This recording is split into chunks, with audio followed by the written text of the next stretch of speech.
Well, anyway, my name is Fred Vocasek. I'm the senior lab agronomist for Servitech. Like they said, 32 years now, sit in the same place.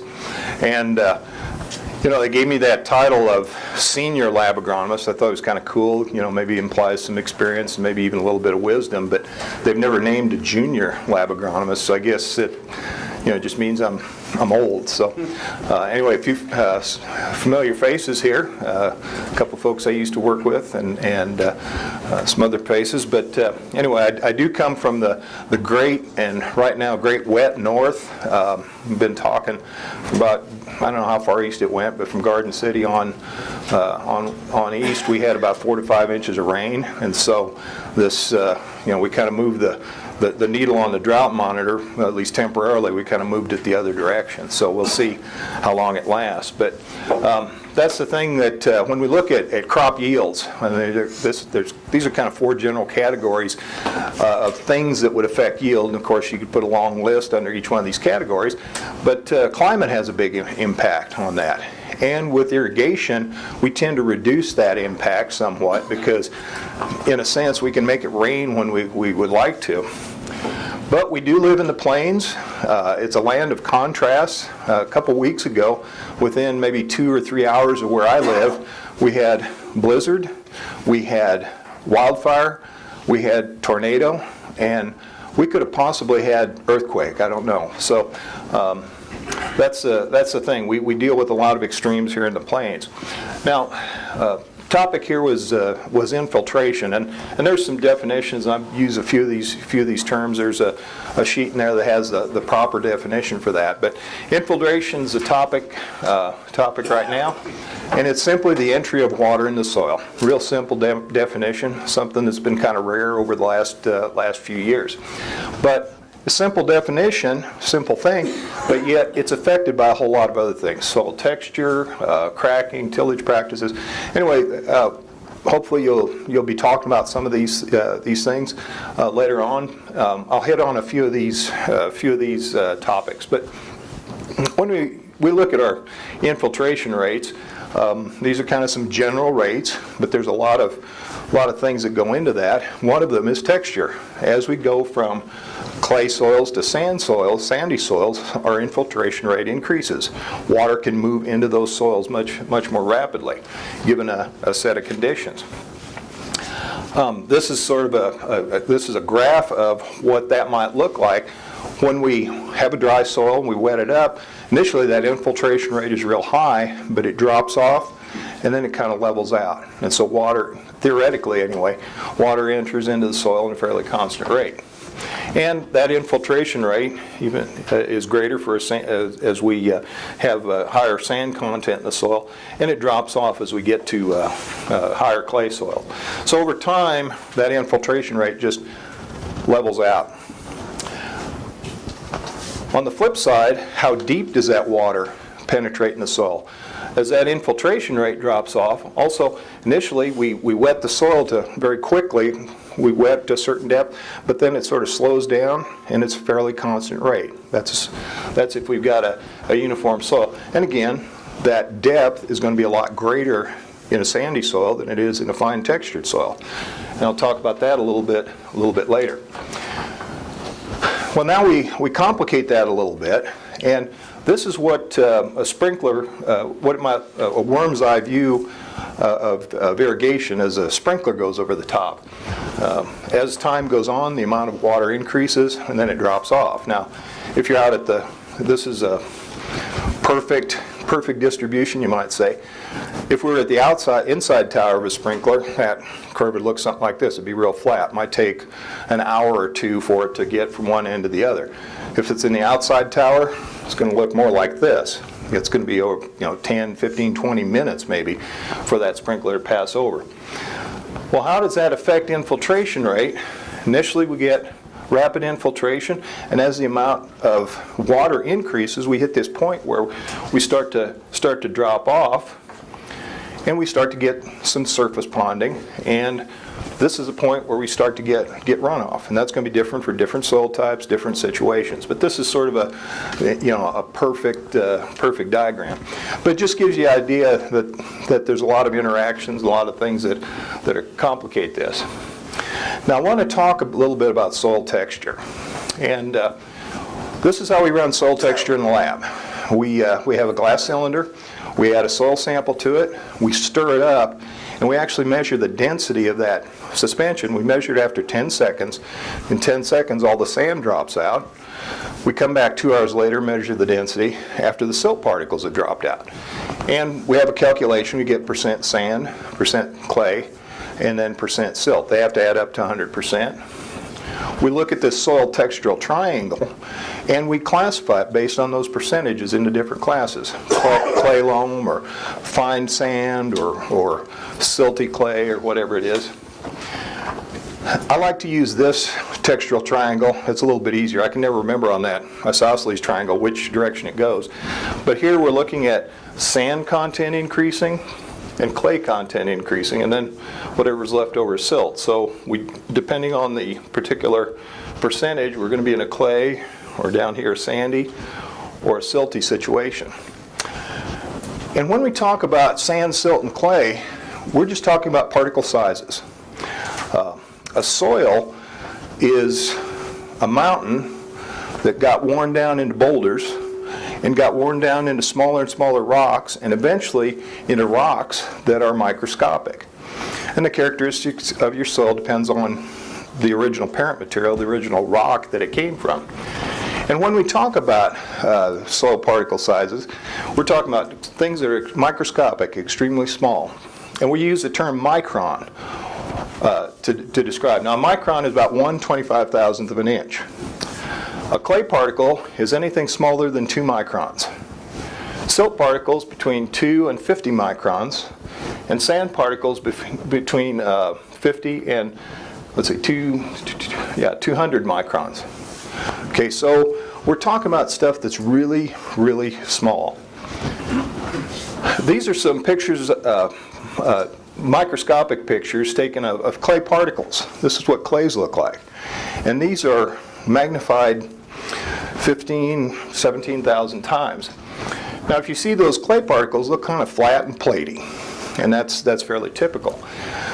And remember, we're talking about something that's 1, maybe 2 25,000ths of an inch across, and it's hard to visualize that. So I want to use your imagination just a little bit. I want you to imagine it's a foggy day, and you're walking around in that fog, and you think about those fine droplets that are swirling around. Well, on average, those droplets are about 5 microns across. So you've just been shrunk down to the point where this is a fog droplet. So imagine this is about 5 microns across. Well, at that scale, a clay particle is about this big, about the size of a playing card. So that's clay-sized particle. A silt-sized particle that's sort of intermediate, medium-sized silt-sized particle is kind of like if I had a half a dozen king-size mattresses stacked up here. That's about the size of a medium-sized silt particle. And a medium-sized sand particle would be a boulder about a city block in diameter. So you start thinking about that sugar sand. That's why water infiltrates so rapidly into sugar sand. You're talking about caverns. You're talking about caves that water's swooshing through. And when we think about our clay soils, we're talking about moving water through stuff like this. Now, we tend to store water in these fine pore spaces, the spaces around these clay particles, but the sand is important for water movement through the soil. So I think, when I went through this exercise myself, it started to make a lot more sense why things happen in the soil. So you imagine a soil, it's these big boulders and all these king-size mattresses and a whole bunch of playing cards stuffed in between. That's what a soil is. And so water has to move in and through and around. Roots have to grow in and through and around those voids, those pore spaces. Now, we kind of think about water movement in certain ways. And there's a website here, and hopefully you can read it in your notes here. Most boring movie in the world, called How Water Moves Through Soils. It's very educational, but don't do it after lunch. But what they did was, the original was done back in the 50s. Anyway, they took 2 plates of glass and put soil in between, and they did a whole bunch of different things to see how the water moved through the soil. Here they have some dots of dye. And so this is kind of how we think of water moving through the soil. It moves through nice and uniformly, but soils aren't like that. We can get water movement like radially. We can even get water movement upward, depending on characteristics. We have what we call preferential flow. There's voids and cracks and stuff in the soil, and the water will move through those initially. So this nice uniform movement would be the exception rather than the rule. Well, tillage, water moves and is stored in soil pores. And pores are just holes in the soil. There's big ones, there's little ones. Big pores are the ones that water moves through. The small pores are where water is stored. Now, the size and the distribution, depending on tillage, they may be large pores, they may be small pores. The tillage affects the strength of the soil. How hard is it for a root or something to punch through that soil? Depends on what we're doing. Are we compacting? Are we loosening? What is that tillage operation doing? And then it's going to affect the residue distribution. And that's going to have an impact on temperature, going to have an impact on moisture retention, and to some degree in infiltration. Now, those soil pores are not uniform through the soil. This was a study I ran across, and it's looking at the top 6 inches of soil, and here's the 2 and 3 inch layer and a 4 and 5 inch layer, and this red bar represents the big pores, the pores that allow water to infiltrate, and these are the small pores looking at water storage. So under on this particular study, we had a lot more large pores in the surface, so we got water movement. There are fewer of those large pores down deep, but that's where the water tended to be stored, in these small pores. Long term, we do affect to some degree that soil, that pore size. And what this is showing, that the dark brown bars were a conventional tillage system, and the light brown bars were a no-till system. And they looked at different ranges of pore sizes here. It wasn't the researcher. Some poor schlub of a grad student had to sit and do whatever he had to do to look at that. So we're measuring that in microns. The small pores were 0.1 micron. The large pores were over 150 microns. Now, to put that in perspective, let's think about that in terms of pipe sizes. The fine pores here were like 2 inch and 6 inch PVC pipe, diameter pipe, 6 to 2.5 feet, 2.5 to 25 feet, 25 to 250 feet, and over 250 feet. So here we're talking about the piping in the city of Dumas, and here we're talking about the Canadian River Valley, one of the river Paladuro. So these pore spaces, these are the pore spaces that allow water to move rapidly through the soil, but this is where the water tends to be stored. And under no-till, we don't, the tillage system, we actually reduce the number of large pore spaces. And no-till system that's one of the reasons we do tend to store a bit more water, because we have small pore spaces. The residue management has a lot to do with it, but the pore spaces are a bit smaller. Now, the way we manage the soil affects the way the roots grow. How we manage the residue, how we till, do we compact or not compact, is going to have an impact on root growth. And this is just a diagram showing under a couple different situations how corn roots were affected. Now, why those are important is because there's a lot of roots. Those roots start making channels through the soil. And this was a study, this is a real complicated study, but what I wanted to focus on here was, here again, some poor grad student had to do these measurements, but under corn, in a cubic foot of soil, in the tract area, we had 75 linear feet of root. Here we had over 1,800 feet. So if you can imagine, in a cubic foot of soil, this really fine wire, that being the roots, something over a quarter mile of that wire kind of pushed into that cubic foot of soil. So it's kind of like steel wool. So that's kind of the way that the roots grow in the soil. And as they grow, they form channels, they form push out cracks. So this is this was a photo of a root channel or a crack in the soil. And what they did here was they put water with the blue dye on it. So the water flowed down through that root channel and moved out laterally. This was the same dimension, but it was kind of sealed off at the top, so the water never penetrated. So those root channels and those cracks have a lot of impact on soil infiltration and soil pore space. This was a study we worked with with the Kansas Geologic Survey. We have a city wastewater project south of Dodge City, and they came out and they were doing some other things. But here's what they did. They built kind of a bathtub, you might say, on the soil surface.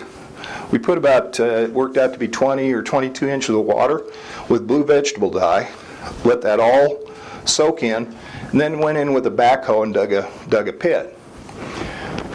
So here we don't see that nice uniform movement like in that very, very first slide. We get what we call finger flow. And you're seeing, now this was, I'd been under irrigation for 20 years or better, primarily grown to corn with a couple of alfalfa rotations thrown in there. And you'll see the water move down through those root channels and moved outward. Now what happened here is this is a Harney silt loam. It's a Kansas state soil, but it has kind of a dense clay layer down here after about from 1.5 to 3 feet. So you're seeing we had a lot of roots up here, a few roots punched through, and then once it got past that, we had a lot more roots. They proliferated. So that water holding, you see where the roots grow and where they're extracting moisture is somewhat different. This was a field that had been, I think had been irrigated 3 or 4 years. They put a center pivot on it. It had been dry land up to that point. And from what I understand, the farmer had a double crop system. He grew wheat and bindweed. You know him? Okay. And that's what we think this was this was an old bind. If you ever dug up a bindweed, it's not just one plant. There's half a dozen or 20 or 30 plants just all growing down. And that's what we think this was. This was an old bindweed root channel.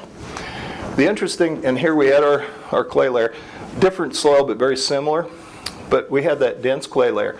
But one of the things, this is called funnel flow, and this becomes really important. Just make a quick point. People say, hey, I'm 200 or 250 feet to groundwater. It'll never get there. That's not true, I don't think.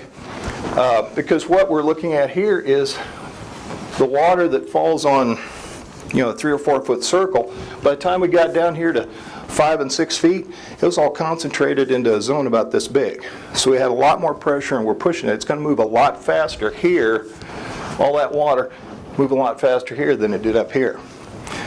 Can I ask you a question? Yes.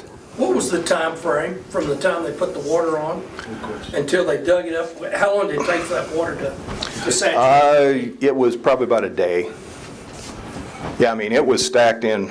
Yeah, it was ponded and stacked in, so it had a certain amount of pressure, if you will, to push it down. So it moves a lot. And I'm going to back up for just a second, because in our water project, what these are, we were sampling down to 50 feet deep. We were using a 2-inch soil probe, and you see these little pinholes. This is a surface soil. You see the pinholes, those root channels. I was seeing these pinholes down at 30 and 50 feet. at least. So I make that point just because we talk about oak trees and that sort of thing being 200 and 300 and 400 years old. I guess the question, and I think Brant and I have talked about this a little bit, how old is that under native prairie? How old are those grass plants? Are they 200 and 300 and 400 years old? So consequently, do we get those deep root channels? So things don't always move like we think. We can't see this, but that's why we see, for example, if we wet up a sandy soil and we wet up a clay soil, we're going to see a lot different infiltration and permeability pattern for all these different reasons. Different texture, those big pore spaces, those root channels, all these other things are going to have an impact on how water moves into the subsoil. I do want to talk a bit about another soil property called CEC, and kind of leads into the next one. You'll see this on your soil test, and CEC is an abbreviation for cation exchange capacity. We measure it, it's called mill equivalents per 100 grams, and I'll show you that. There's a couple of different ways of doing it. There's this true CEC, which is really expensive, but we do what we call summation. And we use the soil test results. And what we do is we look at the soil test, because on the surface of these clay particles it's covered with negative charges. And the term cation simply means a molecule or atom has a positive charge. Well, potassium, calcium, magnesium, and sodium have fairly strong positive charges, and so you find a lot of them on the surface of these clay particles. And what we do is we run our soil analysis, we strip those off through the extraction procedure, report the results, but then we do this calculation to get what's called mill equivalents per liter. We add that up, and that's the CEC that you report. It's not a separate test, it's just a calculation from some other tests. And where CEC kind of comes into play is that CEC number gives us a real rough indicator of soil texture. When you have a single digit number, that tells me that we've got a pretty sandy soil. If we get up in that 25 and 30 category, 40, well, not necessarily 40, 25 and 30, those are our really high clay soils. So we can use it as a rough indicator of soil texture. But when we talk about water quality or soil quality, one of the things we're concerned about is sodium in the soil. And that comes derived from the CEC. And to get back to clay and clay content, again, it's a numbers game. The smaller the particle per unit volume, the larger the surface area. And so I'm not sure how this all got calculated, but if we look at the surface area of the soil particles, as we go from very large particles to very fine particles, we increase the surface area. And that's 1 gram of soil. So if I had 1 gram, and that's what's in these test tubes, is 1 gram of soil. If I had 1 gram of pure clay in this test tube, I'd have 1/5 of an acre of surface area. And that surface area becomes important because it does hold nutrients, but it also has to do with water management. Because our water, some of the water is held on the surface of the clay particles, kind of like thin films, and then the root system has to strip it off. But water is also held in the fine pore spaces between these particles. So if we have a lot more clay, we just have a lot more fine pore spaces to hold water. And as we go from sand to clay, we see the total amount of water increasing and leveling off. But the water available to plants levels off as well, because we get into these categories. Yes, we hold a lot more water, but it's held a lot more tightly, and it's just harder and harder for the roots to extract it. Kind of like peeling an onion. We're peeling the outside layers of the onion here. We get here, we're getting into the inside layer, so it gets much, much more difficult. So the soil texture has a lot of impact, not only in the infiltration, movement of water into and through the soil, but also in the amount of water storage. I want to switch gears here for a bit and talk about another topic. And this has to do with, let's see where we're at here. Water quality, and this has to do with, it's an important facet of irrigation, and it has to do with infiltration. So when we talk about irrigation water quality, you know, we think about irrigation water, typically we're thinking about the volume of water. How many inches do we have? You know, how many acre feet do we have? But quality of that water becomes really, really important. Some of you have very good quality water, some maybe not so good. Just because you have a lot of water doesn't necessarily mean you can irrigate with it. I've had about, I think, 3 or 4 experiences in my career where we've had a well that produces 600, 700, 800 gallon a minute, but the quality was so bad it couldn't be used for irrigation. So I'm going to bring this, talk about this for just a little bit. Now, as far as irrigation water quality is, there's probably not a lot you can do about it. You're just going to have to live with what you got. But knowing what your water quality is allows you to make some decisions in terms of managing that water quality. So when we talk about irrigation water quality, we're talking about these ions. And an ion is a molecule or atom that has a charge. The cations here have a positive charge, and the anions have a negative charge. And these 8 are the ions that we primarily are concerned about in water quality. When you read a lab report, these are the units you might see. Milligrams per liter. If you see that, that's essentially the same thing as parts per million. But milligrams per liter implies that it's a liquid measurement. You may see in some cases micrograms per liter. And that's, you see this funky little, that's the Greek symbol mu, a little U looking thing. But anyway, that's parts per billion. And if you're ever asked in trivia or Jeopardy, if 10,000 parts per million is equivalent to 1%. Now, another terminology, and this is probably not scientifically correct, but when we talk about salts, we hear about salt. We're not just talking about table salt. When we talk about a salt, we're talking about something that's crystalline, it's dried, and it comes from that breakdown. Eventually we get these, you know, we get down to microscopic level and we start actually dissolving these things. So that's where these things come from. Then they're dissolved in the water. Well, when we dissolve a salt in water, what happens is, we talk about the term ionization. We take this crystal of table salt, which is sodium chloride, sodium atoms and chloride atoms kind of packed together. We dissolve it in water, and what happens is those atoms separate, and so now we have a negatively charged chloride ion and a positively charged sodium ion dissolved in that water. Now if we take a water solution and dry it down, we'll return it to the salt level. And here's an example of some salts. Potassium nitrate, saltpeter used in gunpowder. Sodium bicarb, that's a salt. Baking soda. Calcium chloride, we use that, sometimes we use that for tractor tires, weight them down. Calcium sulfate, that's gypsum. So these are all salts. So when I talk about salts, I'm talking about a number of different things. An important consideration too is the difference in solubility. Not all salts are created equal. If we took a solution, we had all this stuff dissolved in it, the chlorides tend to be more soluble and the carbonates less soluble. And so if we had a water solution and we started to dry it down, what would happen is the first thing to drop out would be calcium carbonate, would be lime. Then we'd work our way up the chain.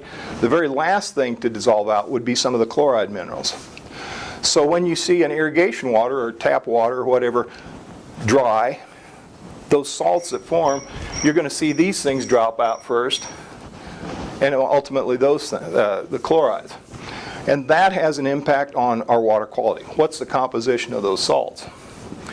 So when we talk about salts, there's a couple different considerations we have to have. First off, in thinking of irrigation water quality, we have to think about the total salt load, and we have to think about what type of salt.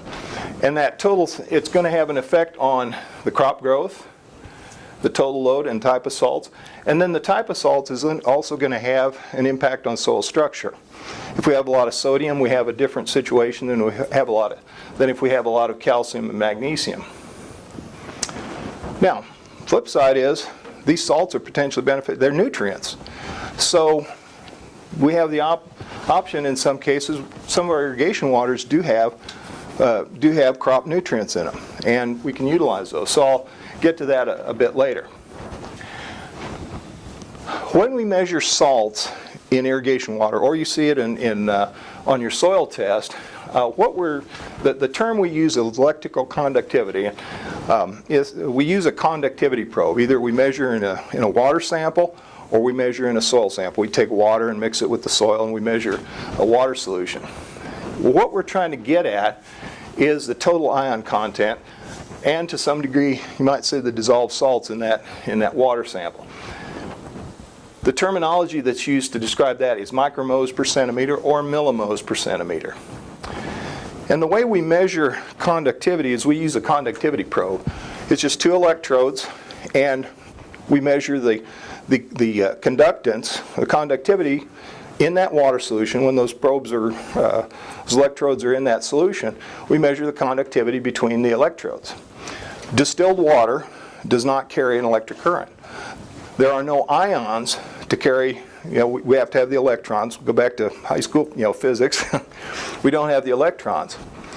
So just to give you an example, let's say you're taking a bath, and your spouse walks in and says, "I just took out a $1 million life insurance policy on you." Plugs in the hairdryer and throws it in the bathtub. Okay? If you're in a bathtub of distilled water, you're probably good. Now, if your spouse comes in, holds up that insurance policy, plugs in the hairdryer, throws in a handful of salt, and then throws the hairdryer in, you're probably toast. The reason is, in that distilled water, there's nothing to carry those electrons, so we can't measure conductivity. As the amount of ions in that water solution increases, the conductivity goes up. And so we relate that back to the amount of total salts. And we measure it, we talk about moles. A mole, that's a unit of conductivity. Flip it around, is ohm, OHM. What's ohm? It's unit of resistance. Yeah, I heard resistance. They're just reciprocal. So with a good volt ohm meter, theoretic, that's all this is a high dollar volt ohm meter. But anyway, this is how we measure it. So we relate that again back to the amount of total salts in the water. So if we have a situation where we get a lot of total salts, we can have some in the water. But remember that irrigation water is going to become the soil water. And so as that water is evaporated, and as the plants use it through transpiration, whatever salts are in that water are going to be left behind. If we get saline soils, a soil with excessive total salts, there's a couple things that happen. We talk about the osmotic effect. And nature always tries to strike a balance. So, when you're washing, you got your hands in water for a long time, your hands get all kind of wrinkly. That's because the salt content inside your blood and inside your body tissues is higher than the salt content of that water you're working with. So the fresh water moves through your skin into the tissues of your hand and causes it to wrinkle, because nature's trying to establish a balance, trying to get the salt content on the inside and the outside of your skin to kind of level out. Well, that can work in reverse. If our soil water is too saline, if the salt content is higher in the soil water than the inside of the root tissue or seedling tissue, the water moves out. And so you start to get this drying and desiccation. Terminology is dry moisture. You can feel, the soil feels wet or feels moist, but the plant, it takes so much energy for the plant to extract that water, that salty water. It's fighting a losing battle. It can actually be drought stress. It's kind of the same thing if we were, if you're in a life raft lost in the ocean, you got millions and billions of gallons of water of seawater right around you, but if you drink it, you'll die of thirst. Just because if you drink that salt water, the fresh water moves out of your body tissues to try to dilute that down. So here's kind of a generalized idea of what happens as, now I'm going to switch gears here, soil salinity. We irrigate with the salty water. or we have soils that have a different level of soil salinity. This is the salinity is increasing. Well, what happens is we see the yield isn't affected up to a certain threshold level, and then once it hits that threshold level, we start to see this yield loss as the soil salinity increases. So that's in general what happens, but we get real complicated because there's a lot of ifs, ands, or buts that get into this. And this is some research I found and put together. But here is a sorghum plant. Sorghum, we got out to this threshold level and the yield dropped off. So that gives us an idea of sorghum. Different plants respond differently. This was wheat. Now we had about the same threshold level, but once we got past that threshold level, the sorghum yield dropped off much more rapidly than the wheat yield did. There are other differences too. Here's wheat, and we're looking at vegetation. So we're harvesting not as grain, but we're harvesting as forage. And if we compare the wheat to the sorghum, we hit this threshold level, but they both decline at about the same level. And this is percent of yield, not actual yield, but 100% or 50 or 75% of yield. So the vegetative growth or forage yield may respond differently than the grain yield. And the third complication is varieties are different. So these are two different sorghum varieties, a little different threshold and different decline rates. So this all gets kind of involved. But we can classify there's certain crops that are more salt tolerant than others. So we can use that as part of our management. Soil salinity becomes a problem with germination and emergence. We're looking here at emergence time and emergence percent. Now we have a low soil salinity, moderate, high, and very high. So after 2-3 days, we get, under good conditions, we get some emergence. As that salinity level increases, it takes longer and longer and longer for those tissues because they got to imbibe water. It just takes them longer for them to get that water. But we reach a point where we'll never hit our 100% emergence. And when we talk about fertilizer injury, this is what's going on because the salts, fertilizers are salts, they're mineral materials, they dissolve in water. They have to be dissolved and become ions in order to be taken up to the roots, or by the roots. If we have around that seedling a zone of extremely high salinity, we can start to get delayed emergence. Now, even if we have adequate water, the salinity has an impact because that plant has to expend more and more energy to extract water, to extract salty water than fresh water. And so that energy is expended at the expense of yield. So what we're looking at here is, we're going from field capacity to permanent wilting point, and this is about the 50% depletion level that we talk about. So if we have low salinity, we don't really see a yield drop off till we get extremely dry soil. But as the salinity increases more and more and more, we see more and more of a yield penalty. So soil salinity is extremely important. But the type of salts, the total salt load, the type of salts become important. And depending on type of irrigation, one of the things we'll see if we have a lot of chlorides in our irrigation water, what happens is the fine droplets from irrigation, the water dries, and that chloride can move through the plant tissue and actually start building up in the leaf tissue. And it will do this over time. When I first moved to Kansas, in south central Kansas, well, there's an area there around Hutchinson and between Hutchinson and Wichita.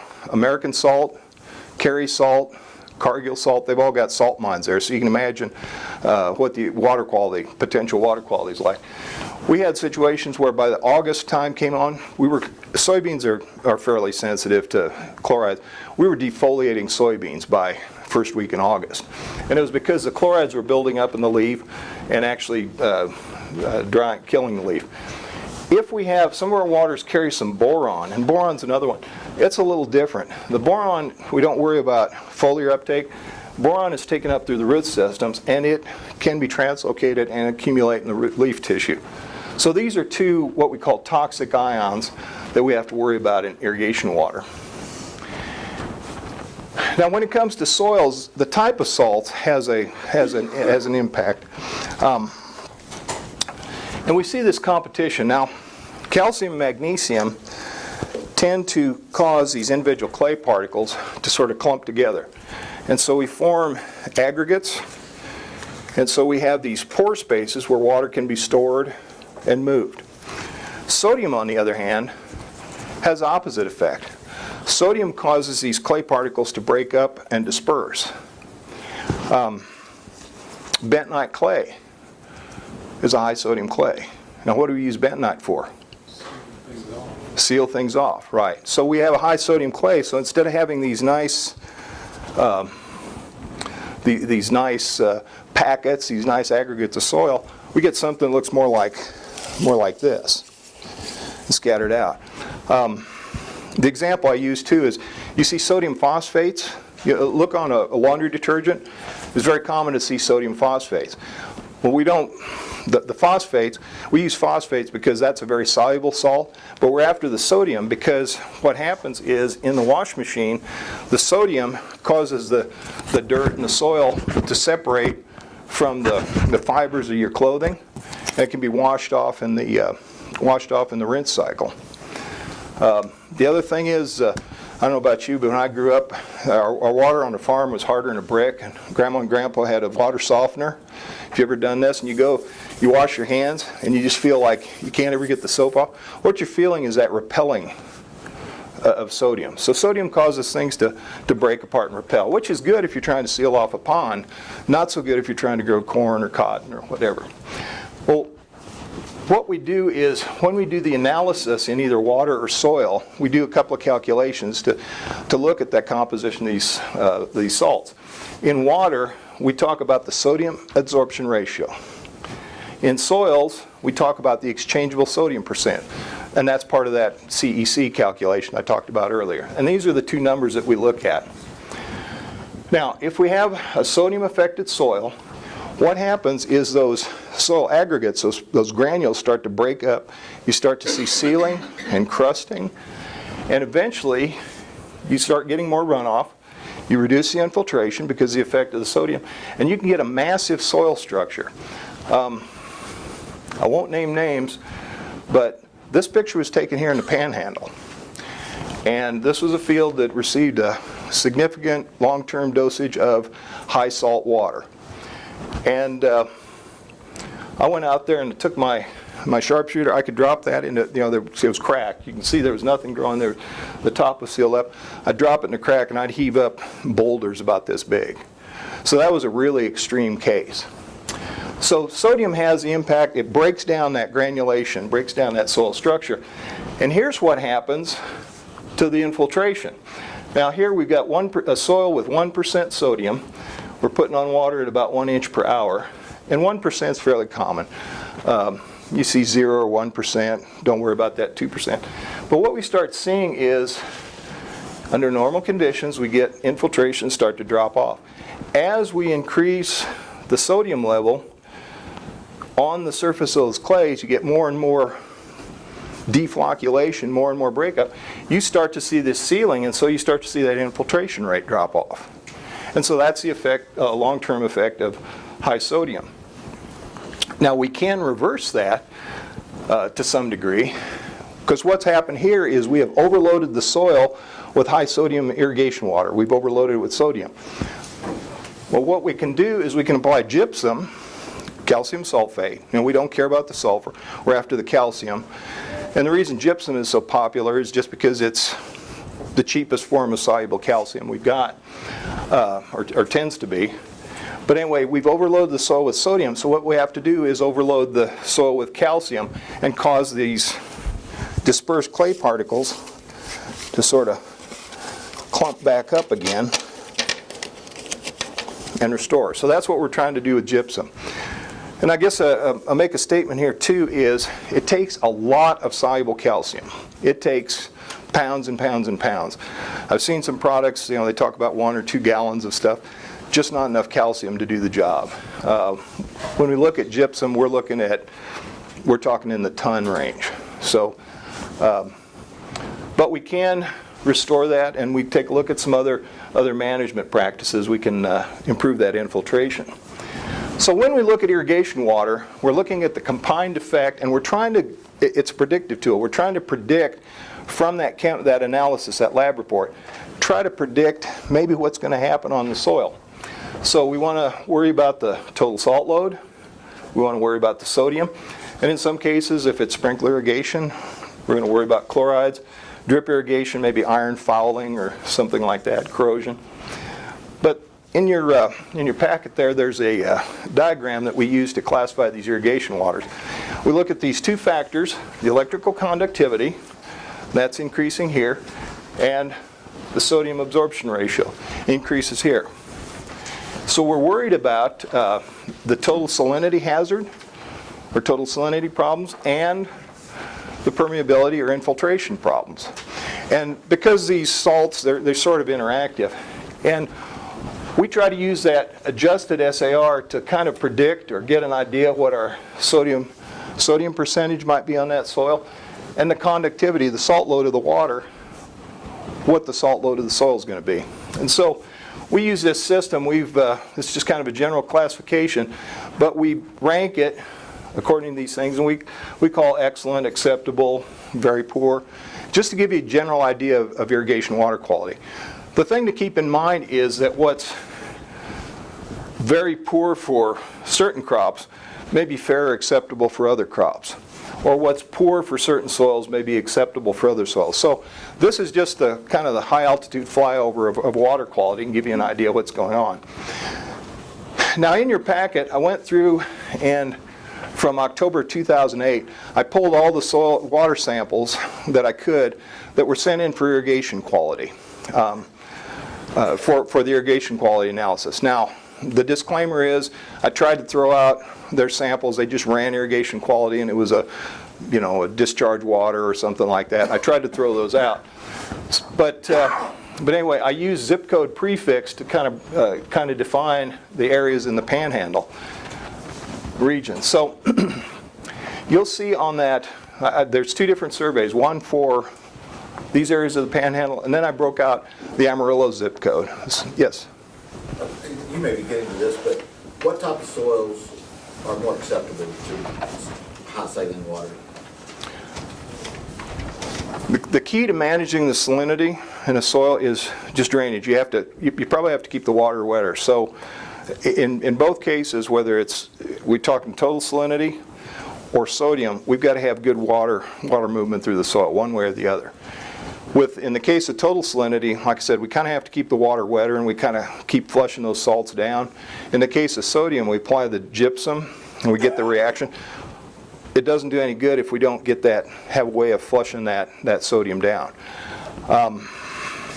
That's a whole lot easier said than done, and I realize that, but that's kind of in general what you have to do. So theoretically, a sandy soil might be easier, but not always.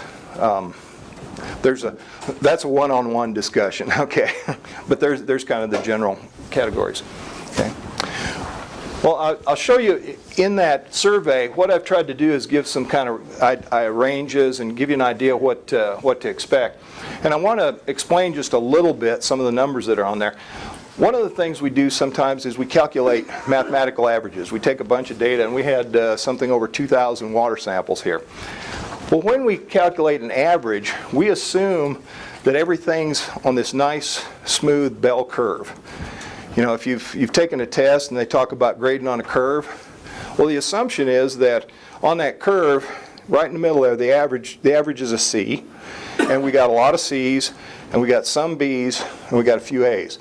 And we've got a few D's, some D's, and a few F's. And that, when we get that nice smooth curve, we can calculate something we call the standard deviation. And the standard deviation means that 2/3 or 1/3 fall above, between the mean, the average, and one standard deviation, and 1/3 falls below. But if we calculate that using the numbers I've got here, we get a negative number. And we just can't have a negative number. But that's because this is not nice We don't have that bell curve. When I looked at these conductivity numbers, we had a lot of them here in this low area, and we had a few high ones. So it's sort of skewed toward that low end. So a number that's in there is called the median. Now the median is the 50th percentile. It's the middle point. So half of all the samples fell above that number, half of all the samples fell below that number. Then it broke it down into quartile, what's called quartiles. They're the 25th and 75th percentile. So 1/4 of all the samples fell below, 1/4 of all the samples fell above. So this is the middle half of the data. And then there's also the 10 and 90%. So when you're looking through that, that gives you some kind of idea of what we're looking at. Well, I plotted all of these irrigation water results on our chart here just to get an idea of where we fell. So the good news is we have a lot of good quality irrigation waters. There's a lot of them out here. And again, I don't know that these were used for irrigation, but they were analyzed. That's what the customer told us. So I'm assuming a lot of these are wastewaters or discharge waters. So we have some with potentially a lot of sodium problems, some with a lot of salinity problems. So hopefully those aren't being used for irrigation. But this is kind of where I get concerned, is because we've got this middle range here. So we have some soils here that may have a permeability problem, may have a salinity problem, depending on all the situation. Looking at chlorides, because we have a lot of sprinkler irrigation, and I broke this out by hazard area. So the green bars represent those that we figure about 150 milligrams per liter chloride. If it's below that, generally we don't have a problem with our agronomic crops. Above that, we have more and more of a problem. So again, the good news is about half our samples don't seem to have a chloride problem. We have a number of them that do. Whether or not they're being used for irrigation or not, I don't know. But again, we had almost a quarter of our samples falling in this kind of marginal warning zone where we could be having a problem. So, I feel like Chicken Little here, but one of the things we worried about, and I found this report, just taking a look, and we know this is already old data, but we see and we know this is happening, over time, over 30 years, in this area, in some cases we saw the water table come up. In some cases, we saw the water table drop off. So we had a change in water volume, available water. But we also had a change in water quality over that same time. Some places it improved a bit, some places it got poorer. Well, why would water quality change over time? Well, one of the things, a big issue I think is, of course, aquifer differences, but well construction differences. When we put in a monitoring well, a true monitoring well, a monitoring well is only screened maybe 10 feet, 15 feet. The rest of it is solid casing.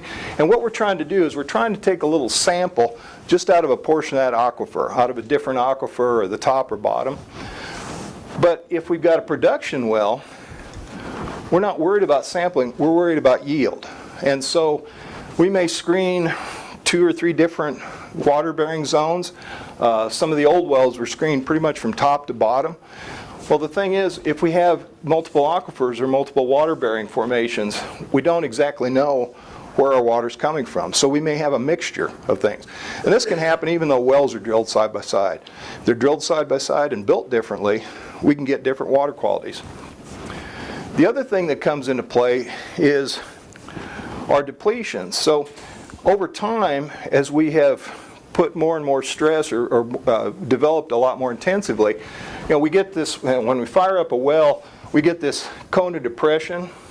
After a certain point, the water level stabilizes, and we get the top of that cone is what we call the area of influence. In some cases it's pretty small, some cases it's pretty large.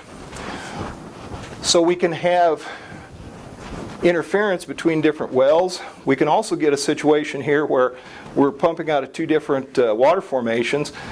Well, we get this one stabilized. Initially, we're pulling water out of maybe the upper one or the lower one. We get it stabilized and it starts pulling out of another one. So over time, we can see water quality differences just because we're pulling out of different formations. And that may be a long-term change. We've got some wells that change during the irrigation cycle, some real shallow wells.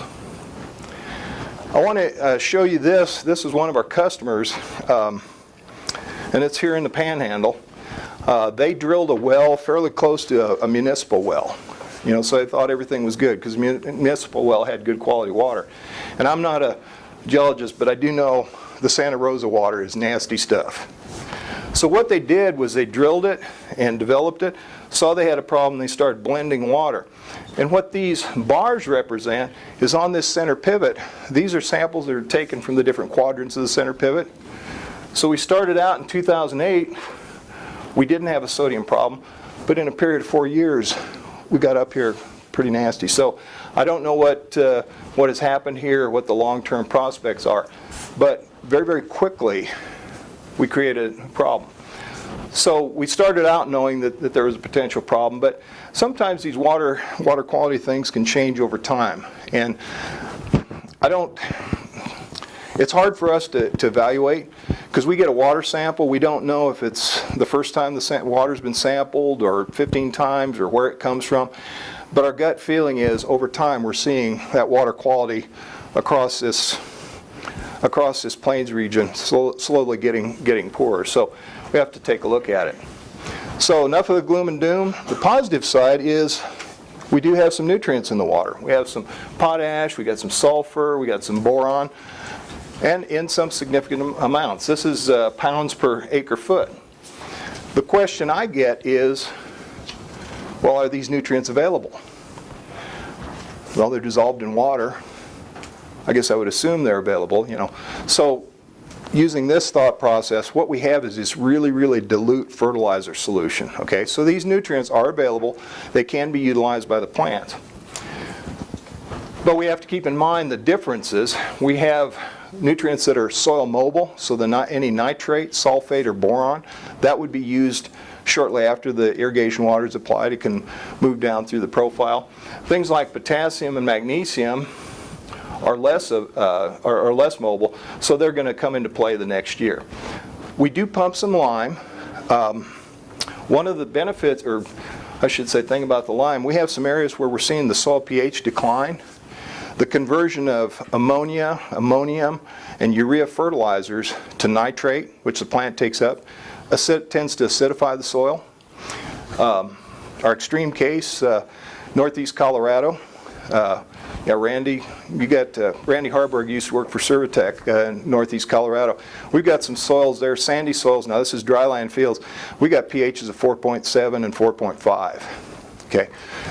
Now that's extreme. I wouldn't expect that to happen here, but this lime very often offsets that acidity. So we see that pH stay fairly stable in a lot of these situations. But the only way to really know that, you can look at the water. It may stink or it may have a color, but waters tend to look good. We need to do some analysis. And so we have to remember we're looking at ions, the dissolved salts. Some of them are nutrients, they're beneficial. Some are potentially harmful to the crop, and maybe harmful to the soil. And when it comes to water quality, it's going to depend on that water source. So just because two wells are side by side, you potentially could have very different water quality. It's going to depend on where it's pumping from, the construction, and that water quality may change over time. Now, if it may have not have changed for the last 20 or 30 years, maybe it'll always be the same. Maybe 5 years, maybe 1 year, maybe even during the irrigation cycle. But there's only one way to know is to take a sample, check it, and compare it over time. Okay? I'm going to take a breath here. And were there any comments or questions? If you apply potash and everything to your land because of the salinity problems, if you overwater, does that wash the potash out too? Potassium doesn't. Yeah, it doesn't. Potash doesn't work or doesn't move through the soil. I mean, it tends to stay in that upper profile. So unless you got an extremely sandy soil, and I'm talking sugar sand, no. I mean, in our clay loams and silty clays, or clay soils, it's gonna stay put. And so how long can you expect for that potash to help you? 2 years, 1 year?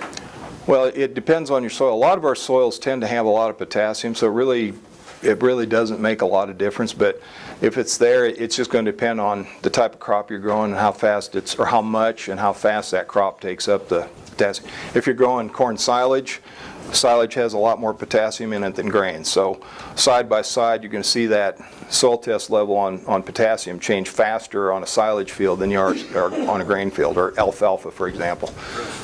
Yeah, so. Okay. All right, anything else? Well, I'm going to jump into another topic, and that's soil health. And if you have not heard the term soil health, 3 things. 1, you have not read a farm magazine. In the last 3 years, you've not read a farm magazine. Number 2, you haven't listened to a farm broadcast. And number 3, you haven't been to your FSA or your NRCS office, because that's a huge topic. That's an important important effort.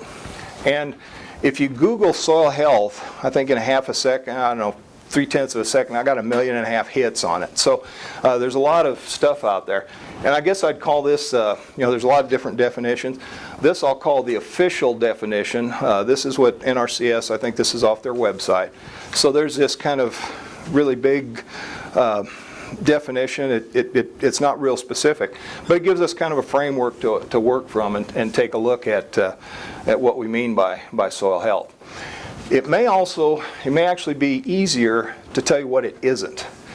And what it isn't is organic farming. It's not no-till systems, although both of those entities claim that what they do is improve soil health. It's not a product. There's some people marketing different things, and they're saying, hey, this is going to improve soil health. Well, that's not what we mean by soil health. And it is not a system of worship. People get really passionate and really involved in it, but it's not those things. When we look at soil health, the objectives, it's what we depend on to produce our food, feed and clothe us. We use it to filter and buffer contaminants. And here in cattle country with feedlots, we utilize that to the max. That's an important function. And then there's this ecosystem services, has to do with other things. But soil is alive. It's not glass beads. There are, the stuff that we see, the gophers and the snakes and whatever in there. But we have roots growing in soil. We have microorganisms growing in soil. So it's not just it's not styrofoam.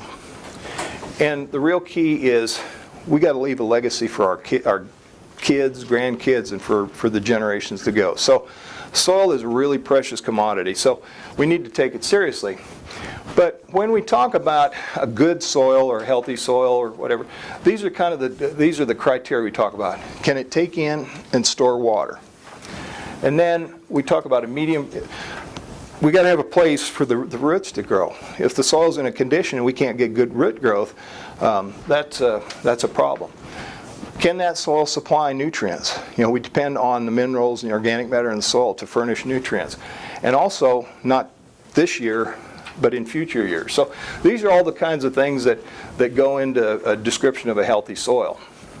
So the question is soil health something we can manage? And can we change it? So those are sort of some high-level discussions that are going on. But when we manage soil, these are kind of general principles. We want to keep it covered. We want to keep residue on the soil. We want to till it as little as possible so we don't break up the infiltration and some of the other things. We want to build soil organic matter, and we want to improve the biological environment. Again, we've got roots growing in there. We've got to have a good, healthy soil for roots to grow. Well, I want to talk about 3 kind of topics, because I may be every cloud has a silver lining, and I may be the cloud in the silver lining, because there's been a lot of very a lot of promotion of some of this from certain individuals. And so, you know, we're seeing some, you know, there's always pros and cons to everything. So I've got some pros, but we want to talk about some practicalities. So when we talk about soil organic matter, we're talking about soil carbon. And when you hear people talk about soil carbon, that's what we're talking about, soil organic matter. Because organic materials, the definition has carbon in it. So corn stalks, all that kind of stuff has carbon in it. So does diesel fuel, and so does atrazine and all the other herbicides. Those are organic materials because they contain carbon. Well, we're talking about soil organic matter, and it's not just one thing. And this is a cycle. There are a number of different types of organic matter. Some of them are very stable. The humic materials, they're really big, dense molecules. They're stable. Some are release nutrients. Some are just a residue to be degraded. But we talk about degradability. And the soil microbes are really important because they break down residue and such and build organic matter and also release nutrients. Well, one of the things to keep in mind is that during that process, microbes are just like us. They exhale carbon dioxide. So over time, some of this carbon that's in here leaves the soil as carbon dioxide. Now, when we do an organic matter test in the lab, what we do is we take a soil sample, we weigh it, and then we put it in a high temperature furnace and we burn off the organic matter and we weigh it back because what's left is the sand, silt, clay, and the mineral materials. And we make the assumption that that organic matter is 56, about 2/3 carbon. Okay, so when we talk about carbon, we're talking about organic matter. Now, when we broke out the prairies, and this was western Kansas and eastern Wyoming, a couple of situations, our organic matter levels dropped over a period of 10, 20, 50 years or whatever. And the reason they dropped is we tilled the soil and we started growing crops on them. And this organic matter was the nutrient source that grandpa and great-grandpa depended on to supply nitrogen and phosphorus and whatever to their wheat crop. Well, eventually we get to the point where we've depleted some of that, a certain amount, a certain part of that organic matter, and we start having to come back with fertilizer to sort of make up the difference. Now the bad news is that we depleted organic matter by farming. The good news is we can build organic matter by farming. Now this is a fairly productive soil in Nebraska, but this was a nitrogen rate study over 15 years, and we increased the amount of organic carbon, in other words, from crop residue. We grew more crops with nitrogen, we had more residue, and so we built soil organic matter. And we have corn and soybeans, more residue, less residue, but still we made this dashed line was where the organic matter started. And so over a period of 15 years in this situation, they built the organic matter level up by close to 1% by farming. Okay, so that's a benefit. But organic matter builds really slowly. And I want to talk about that a little bit. This was an Iowa State study, and what they did was they tracked the residue from a 240 bushel corn crop. And so we had this much organic matter, organic carbon, right after harvest. And when they took a look 1 year, 4 years, and 8 years later, there was a lot less of it from that original 3.5 tons that we had there. And over this 8-year period, they lost about 85% of that original organic matter. The microbes broke it down. We lost as carbon dioxide. A small fraction of it maybe was taken up by the plants. So if we run the numbers, we added 0.05% to our organic matter. So organic matter takes a long time to build up because if it's not breaking down, we've got no microbial activity in the soil. So I read magazines. If somebody says, well, hey, I farmed, I went to no-till, not picking on no-tillers, but went to no-till, and after 3 years my organic matter jumped by 2%. I guess my comment was, let's go back and take another soil sample and double check that number. Because organic matter it declines very slowly, but it builds back very slowly.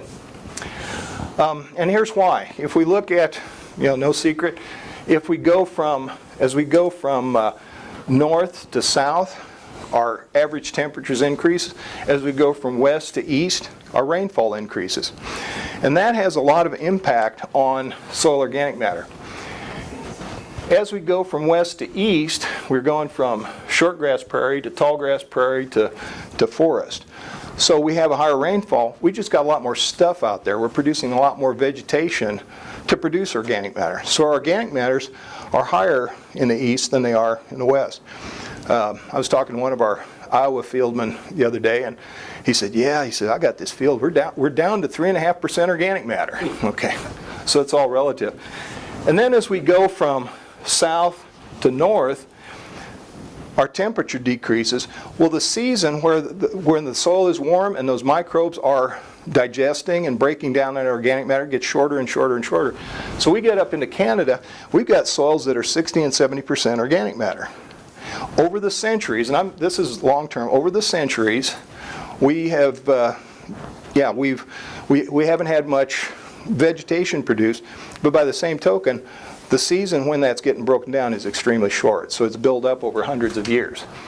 So the point is, if you're a farmer in Wisconsin or Michigan, you're in a situation, you have the potential to build organic matter a lot faster than here in the Panhandle. Just to give you an idea, I ran across this study. This was some researchers took a look. It was after the first round of CRP, and these are the locations. So it was kind of in the Lubbock area. But what they did was they did a comparison. So we were in CRP for 10 to 15 years, a number of different soils, but they compared the CRP and they looked at irrigated cotton, dryland cotton, cotton with cover crop, CRP, and native range, those 5 situations. And here's what it looks like. Now, keep in mind, this is a 10-inch soil sample, and what I did here was, that was the individual organic matter level in each of those increments. I just averaged them like if we were taking a regular soil sample. So, irrigated cotton, we had about 9.9 organic matter, which wouldn't, that's welcome to West Texas. Yeah. Well, dryland cotton wasn't a whole lot different. You see the distribution slightly different.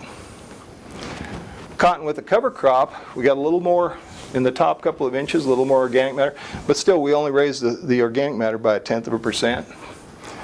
After 10 to 15 years of CRP, we increased it in that surface 2 inches. We're still only at 1%.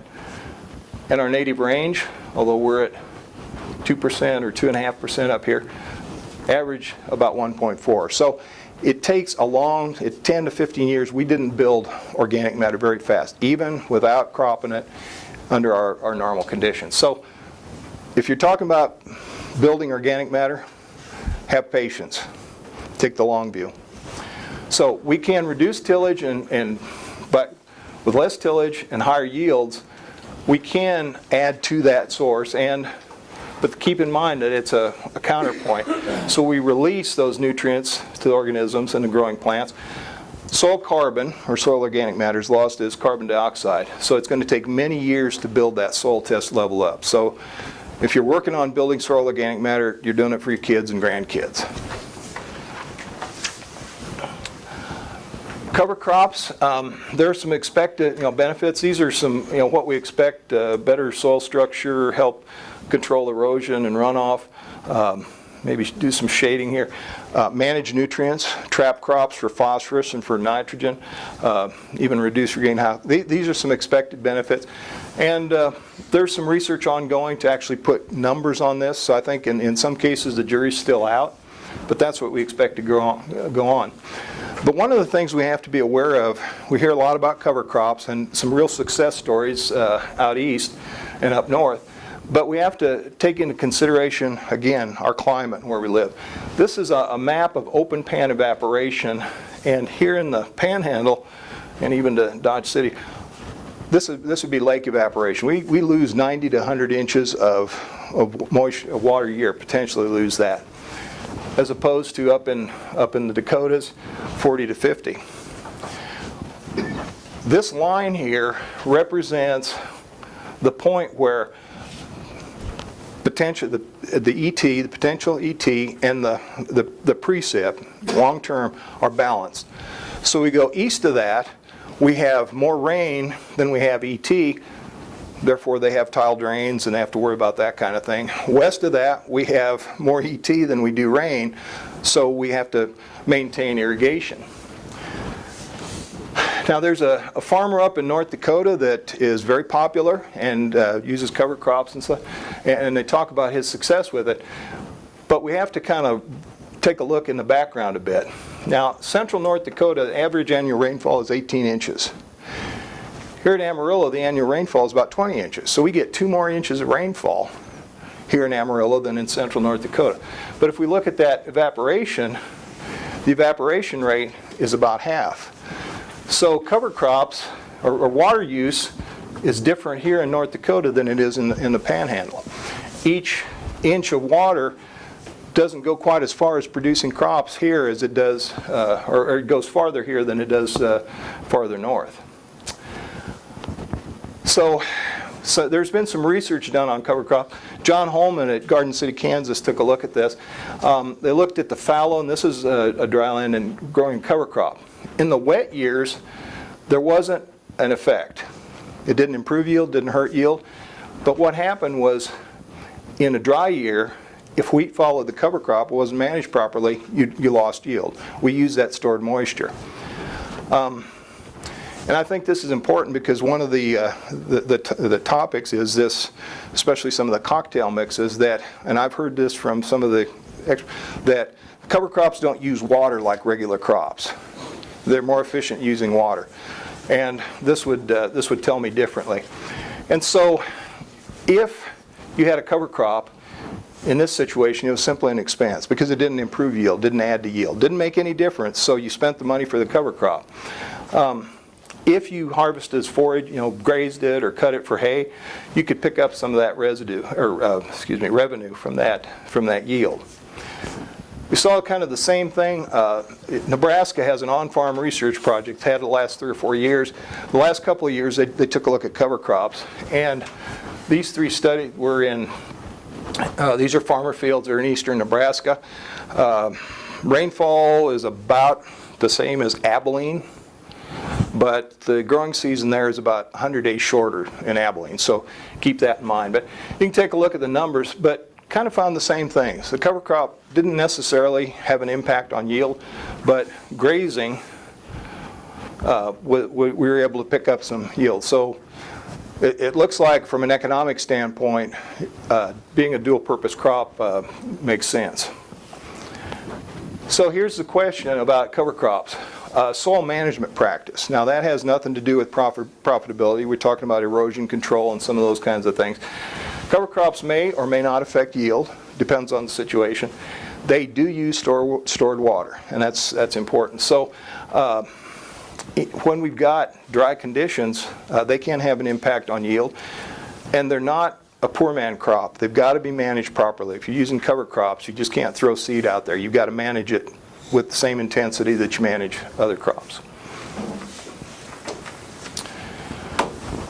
Now I want to get to the home stretch here, and I want to talk about soil health testing, because we've had a lot of questions about this.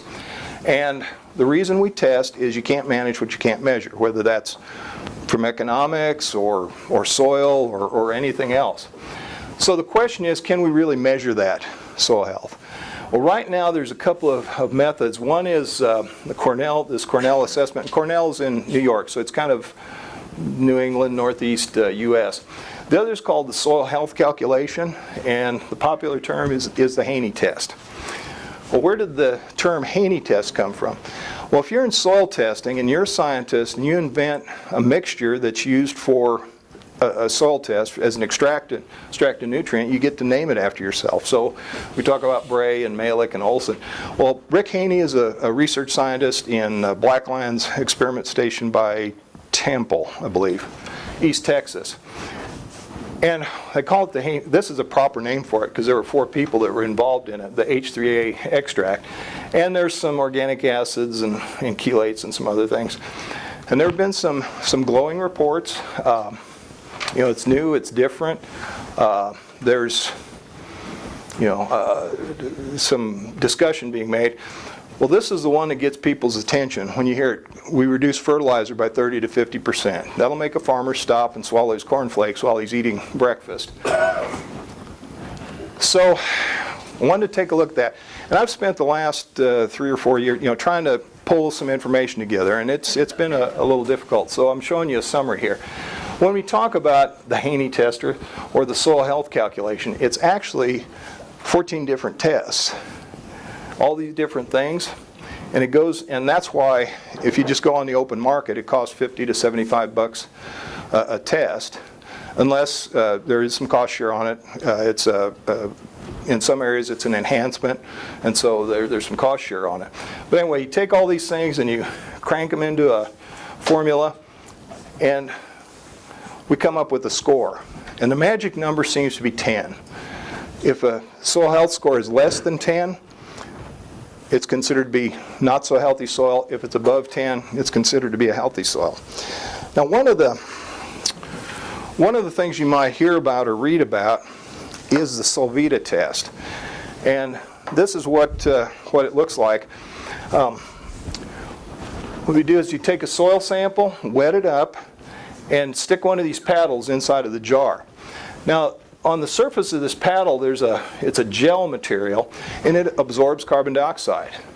And it changes color according to the amount of carbon dioxide that's in the gel. And so with no carbon dioxide, it's blue like this. As the amount of carbon dioxide increases, it starts to turn this yellow color, which if you raise calves, you know what color that is. Anyway, it changes color. And so the idea is, if you've got a lot of microbial activity or a lot of microbes, you get a lot more carbon dioxide produced, and it's over a 24-hour period, more carbon dioxide, so you get a more intense color. And that microbial activity is related to nutrient release. One of the challenges with it is that it is a microbial procedure. And this comes off their Solubility website. And what they did, they ran this test every day from, well, it looks like the end of May to the beginning of August. These bars, and I'm trying to think, they're headquartered in Maryland. It's on the East Coast somewhere. But anyway, this is the rainfall day by day. The blue line represents the soil temperature, and these green dots represent the carbon dioxide. And the thing I notice about it is the dots, the pattern of the dots do follow soil temperature pretty closely, same pattern. But when we start adding water, there's some radical change in there. So the challenge is, this test is a real important part of that soil health score. When do we properly sample it? Timing is going to have a lot of difference. Soil moisture is going to have a lot of difference. So for this test to be useful, some of those things are going to have to be worked out. Now, this was one of the first research studies I came across. Deanne Presley at K-State had a corn study, and she ran the test on the soil, and then compared it to corn yield. And here's 10. So in theory, this is healthy.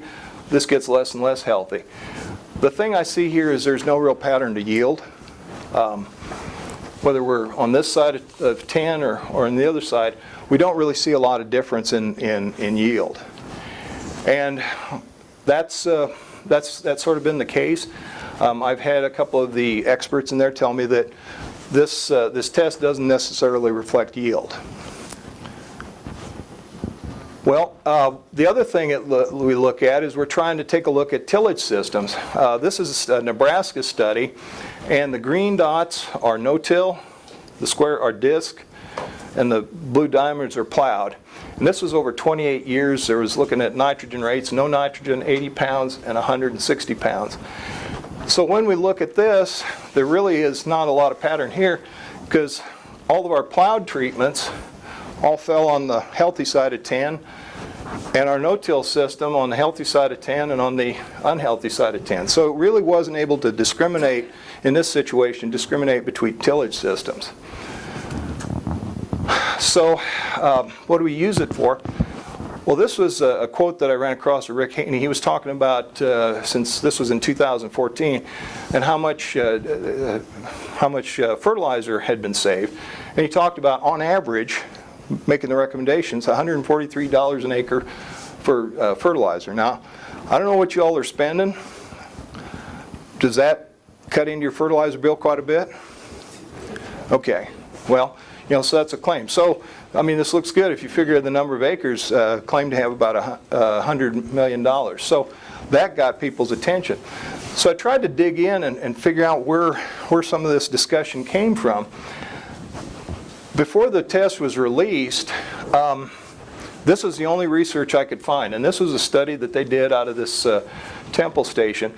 And it wasn't plot yields, it wasn't strip trials, it was side-by-side fields, and they did some comparison on these locations.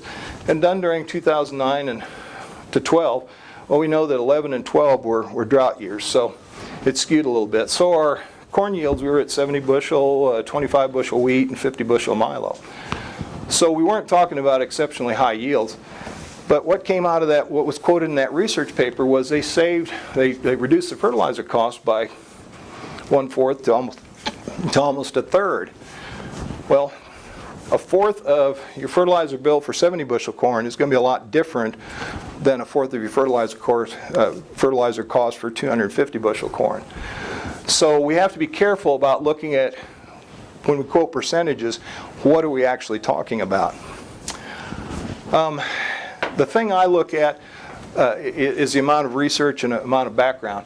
And this is what we've been using. And what I'm showing you here is, this is a 40-year summary. Dave Mengel at K-State put this together. Each one of these dots represents a replicated research plot.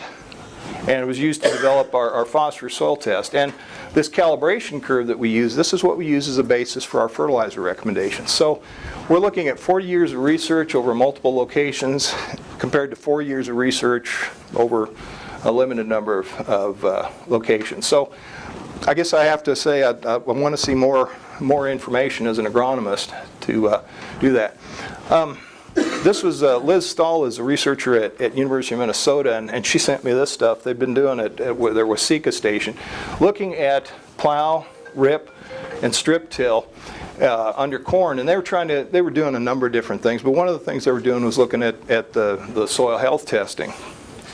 And this was a quote I ran across. Rick Haney quoted that you could cut your fertilizer, your nitrogen, by 15 to 20%. I mean, that's sort of across the board. What I'm showing here is these paired bars are for the plow, rip, and strip till. And this is the soil test from the University of Minnesota and from the Haney test. So the Haney test is picking up more soil nitrogen because it's looking at microbial release and some other things. Well, what does that mean in terms of fertilizer recommendations? Again, the dark bars here represent the University of Minnesota recommendations for nitrogen, and here's what the Haney test recommended. And so we're looking, actually, the Haney test recommended 20 to 50 pounds in this situation, more nitrogen than what the university did. So the jury's certainly still out. I guess I'm going to depend on our research that we have with our long-term research. So these soil tests are available, and they're being heavily promoted by certain people. We have, and I'll say, a few controlled experiments where we're actually looking side by side, where we can do some good statistical analysis.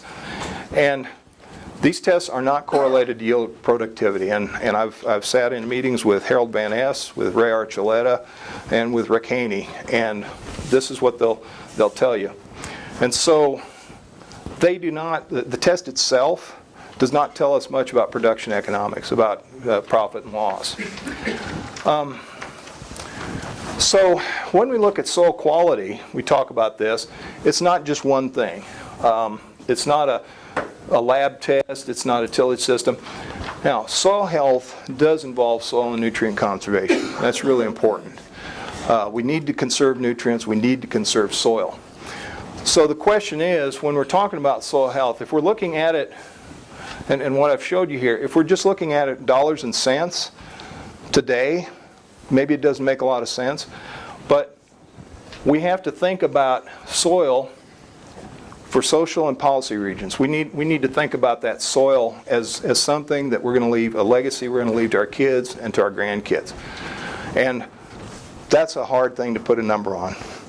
The economists, it's going to be, you can punch the numbers all you want, but to show the dollar and cents for that gets to be really hard. But we know that's something that's important. So kind of keep things in perspective here. So I've rambled on. It's dinner time. I'm going to shut her down. I'm hungry. You're hungry. Water infiltration is affected by a lot of different things. Some we have control over, some we don't. That irrigation water quality gets to be really important. It's going to affect your soil. It's going to affect your crop. And that quality may be changing. So we have to take a look at that. Organic matter builds very, very slowly. We've got to take a years and decades view of it. And we have to take a look at, when we're using cover crops, take a look at what they can and can't do and manage them properly. And again, soil health is not just one thing. If we're talking about soil health, we're talking about a system. We're talking about looking at a large number of things. So with that, I'm done.